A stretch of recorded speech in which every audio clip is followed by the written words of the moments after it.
Alors Patrice, on va commencer par... Un petit rectificatif, parce que je vous ai dit tout à l'heure lors de la précédente revue de presse que la Poste s'apprêtait à verser un dividende record de 537 millions d'euros.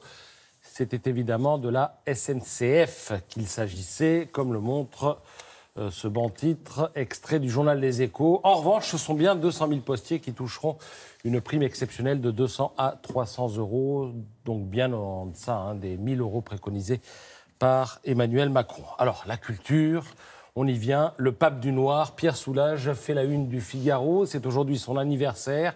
Et à 99 ans, il est plus que jamais tourné vers l'avenir. Figurez-vous qu'il est question que ses collections du musée Fabre de Montpellier s'exportent à New York. Je ne vous dis pas le tam-tam que ça va être, parce que des collections, il y en a un paquet. Et puis, prise de tête assurée pour les assureurs. Il faudra évidemment que les tableaux soient dans des avions différents, etc., etc.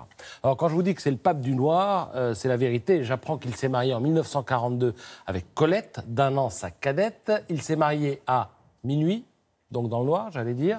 Et les mariés étaient habillés en noir. Et puis la mariée portait un chapeau noir. Voilà. L'obsession du noir, toujours. Il raconte que lorsqu'il avait 5 ans, un jour, il dessinait à grands traits sur une feuille blanche. Et alors on lui demande « Mais que fais-tu » Et il répond « De la neige ».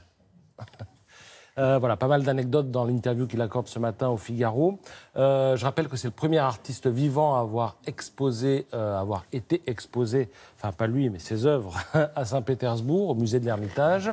Et puis alors, on apprend aussi que Michel Rocard lui a demandé de faire sa tombe. Je l'ai dessinée, dit Pierre Soulages, mais je discute maintenant de sa mise en œuvre avec l'un de ses petits-fils, qui est architecte. Voilà, c'est-à-dire ce matin dans le Figaro. Les studios Marvel, la fortune. Il en est question également dans les pages économiques du Figaro ce matin. 10 ans après le rachat des studios Marvel par Disney, Marvel est devenu une machine à cash sans fin. Les studios disposent de 7000 héros qui offrent un gisement inépuisable pour de nouveaux films. 7000 héros. Alors, les plus fructueux, évidemment, Avengers, Infinity War a rapporté 2 milliards de dollars. Marvel's The Avengers, 1,5 milliard. Avengers Age of Ultron, 1,4 million.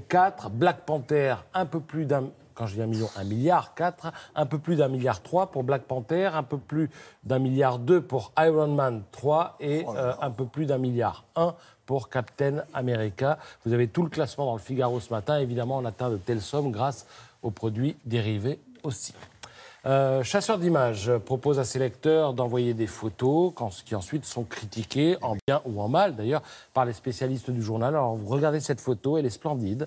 3 chaises. Tout simplement, elles sont prises dans la lumière directe du soleil. Et alors, à 2 minutes près, on avait la symétrie idéale. Regardez les ombres, elles se décalent un petit peu par rapport aux chaises elles-mêmes. Donc, c'est totalement réussi. Mais regardez bien cette photo. Regardez bien. Ouais. Julia, Thierry, est-ce qu'il n'y a pas quelque chose qui vous turlupine? On la regarde. Vous voyez les chaises, vous voyez les ombres de la chaise. Elles sont derrière les chaises. On dirait des Shadocks. Il y a bien une personne qui prend une photo. Oui. Il n'y a pas l'ombre du photographe. Et voilà, l'ombre du photographe n'y est pas. Et c'est ce qui turlupine les spécialistes de chasseurs d'images. Alors, est-ce qu'elle a été effacée? Est-ce qu'elle a tout simplement... La photo a été prise avec un déclencheur? Normalement, oui, on doit avoir l'ombre. Et oui, parce que l'ombre des chaises est derrière les chaises. Donc, on devrait avoir l'ombre du bonhomme qui prend la photo devant. Elle n'y est pas. Donc, ça ajoute un peu de mystère à cette photo. Déclencheur. Autre photo, oui, sans doute un déclencheur. Autre photo de corrida. Alors là, le cadrage est judicieux. Pourquoi? Parce qu'il est large. Et pourquoi un cadrage large et judicieux en l'occurrence? Tout simplement parce qu'un cadrage serré mettrait un peu trop l'accent sur la violence de la scène. Et puis le cadrage large permet de capter en fait la dramaturgie de la scène car le spectacle est autant dans l'arène que sur le visage des personnes qui sont dans les tribunes et qui ont le visage tendu quand on regarde de près. Pour terminer, une photo étrange, mais qui n'a pas plu aux spécialistes de chasseurs d'images. C'est étrange, mais le fait que ce soit étrange, ça ne fait pas tout. Je vais vous citer le commentaire. L'appareil a déclenché à 0,6 secondes.